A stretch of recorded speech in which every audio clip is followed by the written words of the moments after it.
les personnes qui rentrent dans votre vie ne sont pas censées y rester.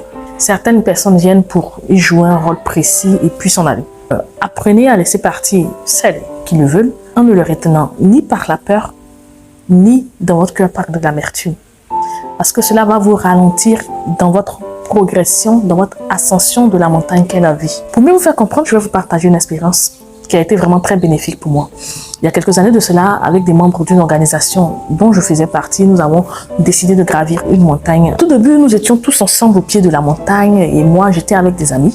On papotait, on était tout excités, il y avait de l'ambiance. Et puis pendant l'ascension, il y a eu des moments où j'étais vraiment fatiguée, où j'ai dû me reposer. Mes amis ont donc dû continuer à monter sans moi. Après mon moment de pause, j'ai dû reprendre la route toute seule.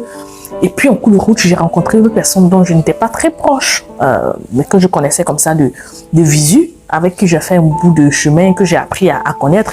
Et c'était vraiment un bout de chemin vraiment très agréable.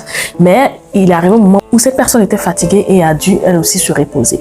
De mon côté, j'ai continué à avancer sans elle. Et tout en avançant, je ne savais même plus à quel niveau étaient mes amis. Je n'avais qu'un seul objectif, atteindre le sommet de la montagne. Alors que j'étais près du sommet de la montagne, je n'avais plus la force de monter tellement j'étais épuisée.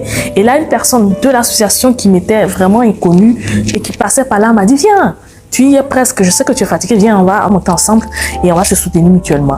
Et puis, je me rappelle que la personne m'a attrapé le bras et on est monté ensemble. On est arrivé au sommet de la montagne ensemble. Quand on étudie un peu ce qui m'est arrivé, on se rend compte que j'ai commencé avec des amis en bas de la montagne, mais je suis arrivé au sommet de la montagne avec un inconnu qui est par la suite devenu une connaissance.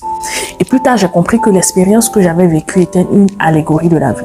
C'est-à-dire que quand on rencontre des gens qui nous sont proches, peut-être au tout début de notre vie et avec qui on va tisser de bons liens, on se dit celle-là c'est ma bestie, celui-là c'est mon pote, c'est sûr qu'on va jamais se perdre de vue. Et puis chemin faisant, on peut se perdre de vue, on va rencontrer de nouvelles personnes ou on va se séparer de certaines personnes, mais de façon très brusque, ça va faire mal et on sera obligé de se retrouver seul en cours de chemin, de rencontrer de nouvelles personnes, de tisser des liens avec elles. Et c'est ainsi que la vie est faite. Et quand vous comprenez les choses de cette façon-là, vous pouvez avancer plus facilement sans garder de l'amertume. Okay? Le plus important pour vous est de continuer à avancer, que vous soyez seul ou accompagné. Et puis, personne n'est obligé d'être avec vous à tout moment de la vie. Il y a des fois où les personnes sur qui vous comptez vont vous lâcher. Et puis, ce sont les personnes sur qui vous n'avez aucun espoir qui vont venir vous aider, parfois même des inconnus.